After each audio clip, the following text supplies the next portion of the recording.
On n'a qu'une vie, on n'est pas dans un jeu vidéo. On va pas tomber sur un champignon et retrouver sur une deuxième vie et recommencer tout à zéro. Vivez votre vie comme vous l'entendez et puis kiffez quoi. Salut, c'est Mehdi Fancy, je suis créateur de contenu et j'ai créé le premier micro-trottoir LGBT de France.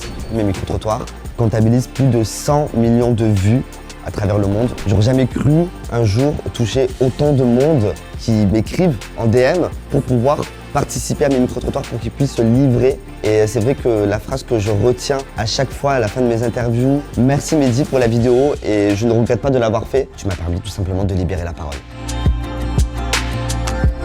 J'ai grandi au Mirail, alors c'était une banlieue, voilà, sur Toulouse. Et à l'époque, j'étais très efféminé. Donc du coup, c'était compliqué à gérer parce que à l'époque, moi, je ne savais même pas que j'étais gay. Donc du coup, c'est des gens qui m'ont donné une étiquette à ma place. Pendant un moment, je me suis posé des questions. Je me suis dit, est-ce qu'on m'a poussé à être gay ou est-ce que je le suis vraiment? Parce que en fait, j'avais cette perte d'identité que les gens m'ont enlevé en fait. Mais oui, ça a été très difficile. On m'a enfermé dans une bouche d'égout. Il y a eu un groupe de 20 personnes qui se sont mis sur moi. Il y a le monde qui est en train de s'écrouler sur ma tête, mais en fait non, parce que je suis là aujourd'hui, je suis encore présent, je suis sur Terre.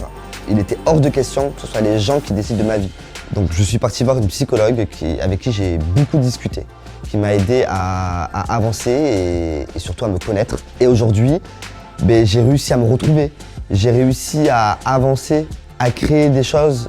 Et merci à toutes les personnes du coup qui m'ont fait confiance et qui sont venues dans mes micro-trottoirs parce que sans eux, je n'aurais jamais pu avancer déjà dans ma vie parce qu'ils m'aident à avancer aussi